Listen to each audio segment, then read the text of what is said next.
I ran wild on the farm. I could run faster and climb the trees quicker and make more noise than any other girl or boy in the neighborhood.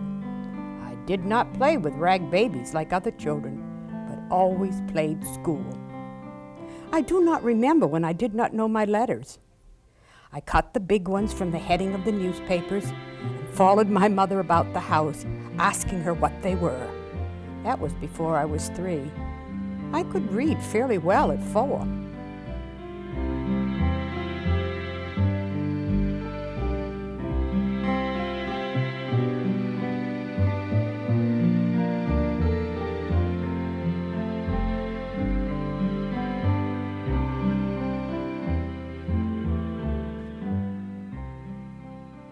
Marilla Ricker was born Marilla Marks Young, March 18, 1840, on a farm up on New Durham Ridge.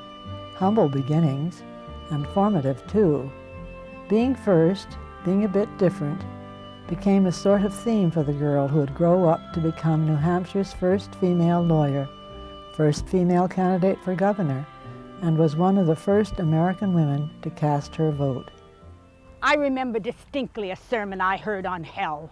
Red hot like red hot iron, streams of burning pitch flowing through it. Little children, if you go to hell, there will be a devil beside you ready to strike you. Do you wonder that I, a child of 10, would say to my father, who was a free thinker, an atheist, an infidel, whatever you please to call him, I hate my mother's church. I will never go there again. She's had a mind of her own for as long as she's had a mind. When the war started, she was ready to go as a union nurse, and would have if she'd had any nursing experience. As it was, she was a great teacher, and so she stayed here and taught.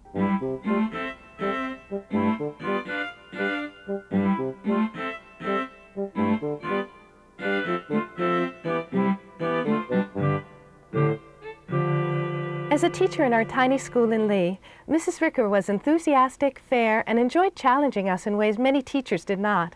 I remember the school was all abuzz when, for several mornings, Mrs. Ricker closed the old copy of the Bible that always sat on the teacher's desk and read to us instead from books by Ralph Waldo Emerson. Apparently, some members of the school committee paid her a visit. Soon after, we were reading from the Bible again. But instead of the account of Jonah we read at church, Mrs. Ricker told us the account of Jonah and his visit to a hotel called The Whale. It certainly explained a lot. Her husband, John Ricker, died in 1868, just 5 years after they were married. He was 61 when he died, and she was 28, childless, wealthy, and free to do pretty much what she pleased. In terms of her independent wealth, which she had inherited from her husband, and her stature as someone who could put Mrs. in front of her name so that she escaped the kind of scathing ridicule that old maids sometimes got, she was in an ideal position to operate as an autonomous individual. And that was something that married women could not fully do. They were considered, I mean, even after the passage of certain laws which gave them more control over their property or earnings, there were still constraints on women's domicile, constraints on a number of their abilities to operate as individuals that were in place so long as they had marriages. And as I suggested, there were disadvantages for single women in terms of popular opinion, if not legal problems, because single women and widows could operate in the same way, that is, as the same way as male individuals in terms of contract making, wills, investments, operating in a business, and so on. They were considered responsible for themselves. But she had the best of all possible worlds in terms of her own autonomy. I have a friend who had an excellent husband. Used to call her his better half. I tried to interest her in women's suffrage, but she always said, I have all the rights I need. I am my husband's better half. He takes care of me and our daughter. Well, the excellent husband died, and the laws made by men cut her down to 1/3. I visited her during the financial settlement. She was a collection of sorrows, just seemed to be waiting for some man to take up a collection. She had her lesson and is now an ardent suffragist.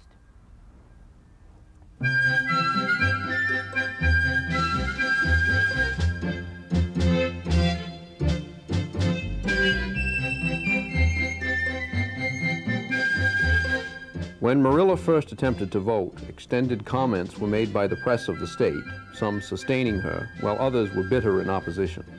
Throughout all her hard fights and hard disappointments, she accepted defeat philosophically, because to her mind it was all part of the game.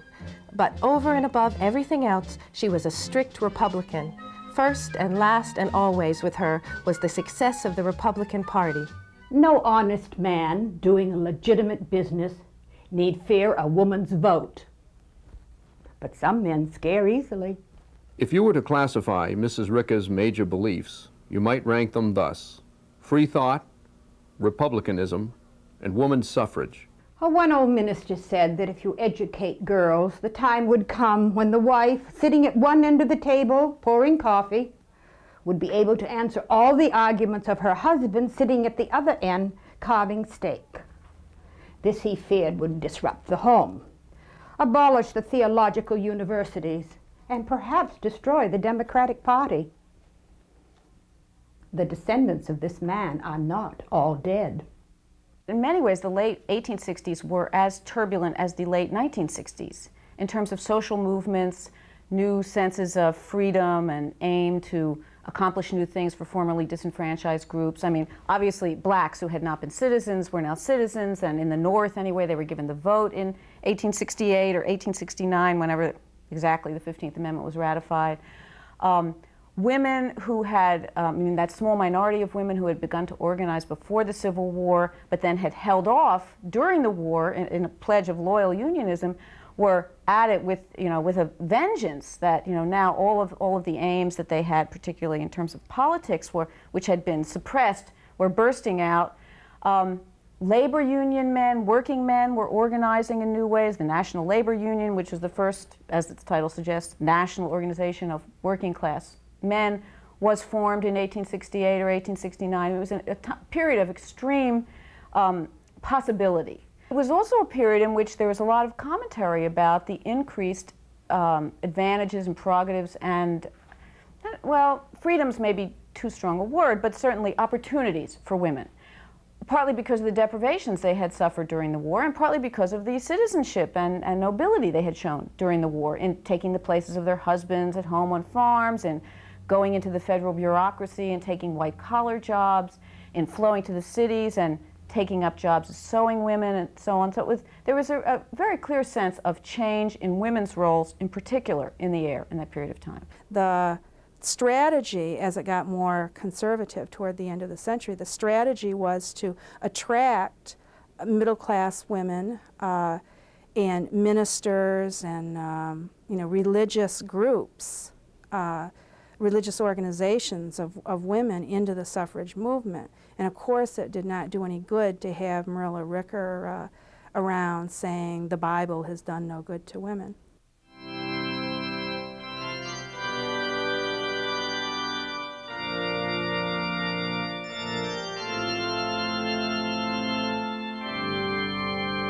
But on a summer Sunday, after I'd finished with my duties as pastor, we'd sit over lemonade and discuss religion and politics for hours on end. We certainly disagreed over the years, Marilla and I did. To this day, I have copies of all her books, but I don't think she once set foot in my church to hear me preach. Said she knew what I'd say before I said it. That was Marilla. What men and women want is happiness, not heaven. They want better wages for their work, better relations with their employers. They want better things to eat and to drink and to wear. They want to be happy while living on earth, not have the assurance of happiness after they're dead. The belief in a future heaven where you will be rewarded for your good deeds, she regards as vicious and immoral, and hell to her is a place invented by priests for the sake of making people support them. I do not know that I owe to God any duty. I do know I owe a duty to my neighbor, and I owe it to myself to be moral. I once asked Marilla, plain out, "Do you believe in God?" "No, I do not," she claimed. "Neither do I believe," she continued, "in all the Christian folks. And I wish the ministers would keep out of the woman suffrage movement. They do more harm than good."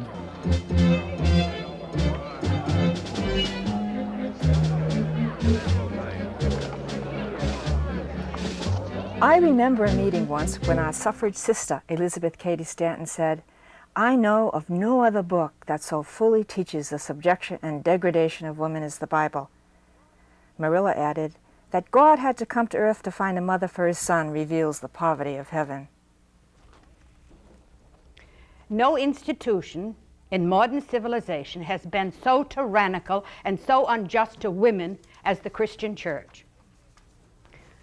The history of the Christian Church does not contain one single suggestion for the equality of woman with man. And still the Church claims that woman owes her advancement to the Bible. She owes it much more to the dictionary. One of the reasons why she was an atheist and she was so strongly anti-religion is because she thought that religion had done a really bad job on women. She thought that Christianity had kept women in their place for hundreds and hundreds of years, and she very much resented that. I have seen many women living in log cabins, straining every nerve to establish and keep up schools, doing all the housework and assisting in the farm work. It reminds me of what Fanny Firm said about the Puritan mothers. They endured all that the Puritan fathers did and had to endure the Puritan fathers as well. I also remember what Lucy Stone said. The custom of a woman taking the name of the man she marries is preposterous. There is no law requiring her to do so. And this unwritten law is only another testimony of woman's abject submission to man. Men consider the loss of their names a dishonor. There are 4 classes who surrender their names. First, men who receive titles and estates on condition of name change. Second, fugitives from justice who would like to conceal their identity. Third, nuns on giving up the world. And fourth, women when they marry. Oh, Marilla Ricker was surely not given to mincing words. She likes to drive the nail in right up to the head. It's not her custom to beat about the bush in search of euphemistic expressions to gild the edge of criticism. All I ask is justice. I believe in the equality of the sexes. I believe in the government of men and women instead of the government of men and women by men alone. Equal rights for all and special privileges for none should be the foundation of all governments. The general norms in the mid-19th century for women of a certain class, middle-class women, the opportunities were really quite limited. What you could do and remain genteel and respectable. You could be a school teacher, which she had already been. There were, as a result of the Civil War and its aftermath, there were some few other white-collar jobs that were opening up to women, particularly in Washington, D.C., because the federal government was one of the very first places to hire women as clerks.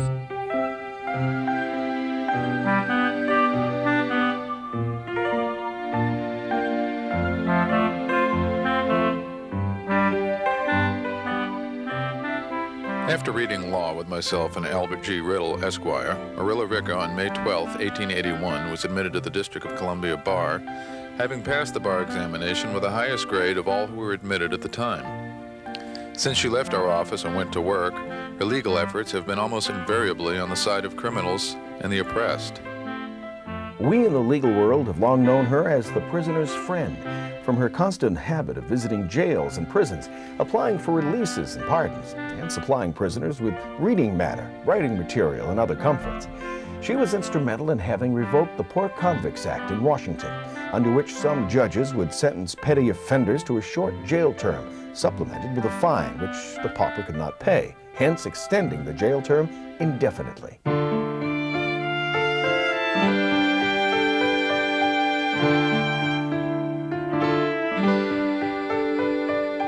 When I was in prison for shoplifting, in bonds, sick, sore, and undone from a sleepless night trying to rest on a plank, I remember someone touched my arm and I turned around. It was a woman. I don't know how she got inside the cage, but there she was. Tall, mannish, but motherly, sympathetic and kind. Though there were half a dozen prisoners tugging at her and calling, "Marilla, Marilla," she seemed to hear only me. "Tell me why you were here," she said, to which she replied, "Don't lose heart, dear. When your name is called, I will be there." And she was. Mrs. Marilla would take no money in my defense. Of course, I had none to offer. But knowing that, she took my case just the same. I have lived and worked in the nation's capital for around 40 years. And although I was appointed a U.S. Commissioner and admitted in 1891 to the bar of the United States Supreme Court, I am still a woman. I work mainly with the poor and on labor issues for the working class because I can see that's where I'm most needed. The worst thing I can say about Marilla is that she is a lawyer. Marilla is big enough to be called by her first name, great enough to waive form, ceremony, and all cast iron dignity. Everybody who knows her loves her, and those who do not love her do not know her. Guilty or not guilty means little to her. We are all guilty, she said, for we have thought the thing, and this person possibly was rash enough to do it. Had we been born under the same conditions and lived in the same environment, we would have done the same. So long as women are hanged under the laws, they should have a voice in making the laws. I have heard women sentenced to imprisonment for larceny and arson, and yet no lawyer has materialized to argue that he didn't mean she. And no one would take issue when I say that no judge in New Hampshire would refuse to sentence a woman convicted of a crime because the statute said he should be punished and didn't say a word about her. She passed the bar in 1881 or 82, and there may have been as few as 75 women lawyers in the whole country in the very early 1880s, but the number doubled or more than doubled during that decade. So it was a period of time in which a few selected women in some states were thinking the same way she was, that that one way to change the laws about women was to have more women involved as lawyers and making the laws and adjudicating the laws, because of course a lot was done in courts. I mean, that is the American system, that it's not just the written law that matters, but how it's interpreted by the judge. And many of the early women lawyers, in fact, I would say it must have been 90% of them in that early period of time, went into the law because they thought they could change something for women in terms of the way the law affected women. Shall the word he include women in one set of laws and exclude her in another? Or shall they all be expounded by one rule? So where there is the pronoun he, his, or him to indicate sex, it shall be taken to refer to both male and female alike, for fate or favor. I can say without fear of successful contradiction that if he means she with enough power to hang a woman or make her a postmaster, it is powerful enough to allow her to exercise the elective franchise.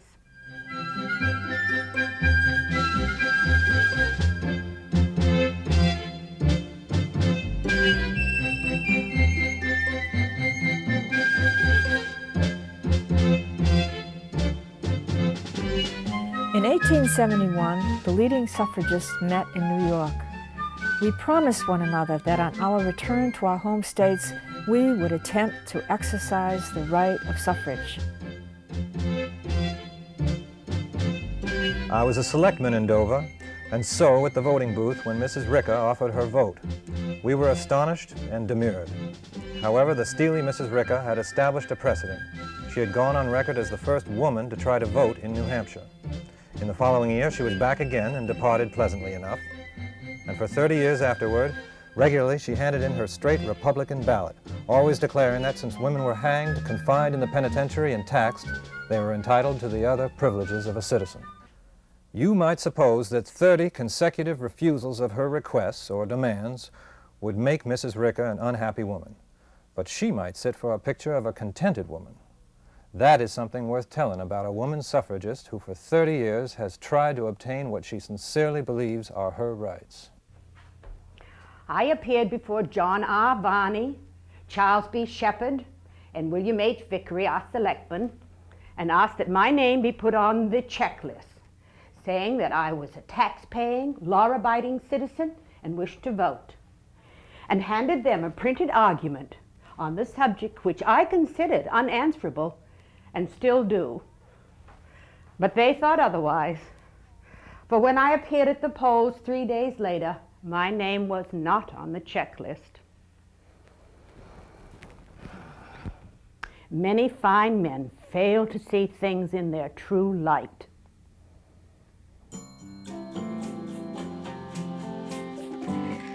Once, in 1891, she wished to be a minister and envoy to the United States of Colombia.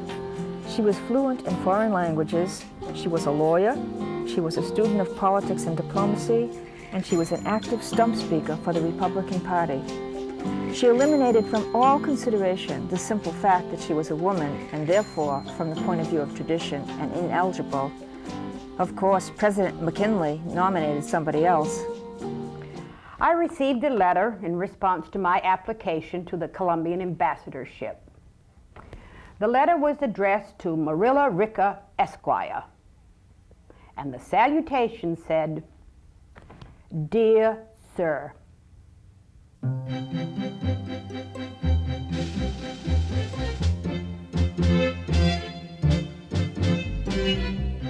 As early as 1910, the indomitable Mrs. Ricker announced her purpose to run for the gubernatorial nomination on the Republican ticket. And although she claimed there was nothing in the New Hampshire state constitution forbidding a woman from running for governor, she found herself refused by the courts. I advocate equal pay for equal work, and no woman can afford to be indifferent to anything that degrades woman. I also advocate equal taxation. The steeple is no more to be excluded from taxation than a smokestack. The easiest thing to condemn a woman for in the 19th century was always some kind of sexual immorality, and to say that once women stepped out of the home and the domain of protection by a given individual male, that a woman would become a slut, would become a public woman, in the sense that, you know, I mean, a man of the public is a noble citizen, a public woman is a whore. And there was always that threat involved in women's activities in the public arena. I know of but one woman who takes part in town meetings in New England. She is Miss Floretta Vining of Hull, Massachusetts. She is the only woman that owns and operates a syndicate of newspapers. She runs a hotel and supports 28 men. They have the good sense to consult her concerning the taxes of the town and other issues. I certainly think she ought to go to Congress, and I hope she will in the near future. Mrs. Ricker ran for governor against Robert Bass of Peterborough. You had to be 30 years of age and have lived in the state of New Hampshire for more than 7 years. You also had to be a man. But Mrs. Ricker didn't pay that part much mind. She didn't get terribly far, but she knew what she was about.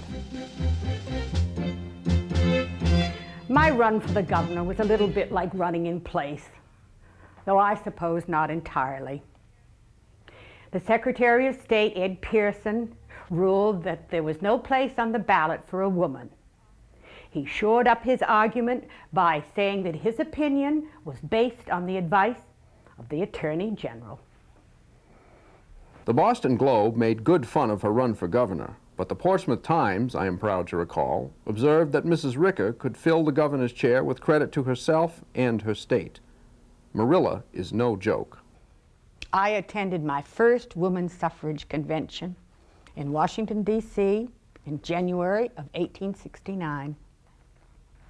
On the 19th of January, the business committee assembled to discuss resolutions and offices and so on. Oh, I remember how important I felt. It had been the dream of my life to vote. And now I really thought that the millennium, woman's new day, would soon materialize. and visions of how I would vote danced in my imagination. There are millions of women in the United States who work for wages. The majority of them are overworked and underpaid. They would get better treatment if they had the ballot. Voting and thinking about the questions they would vote on would be an education for them, unless they should do as so many men do. One man said he had studied the matter carefully and concluded that women should not be allowed to vote. He said they had too much spare time. Well, you see, many men have so many business affairs to tend to, they just go out and vote and forget about it. It would be just like a woman to want to know what she was voting for.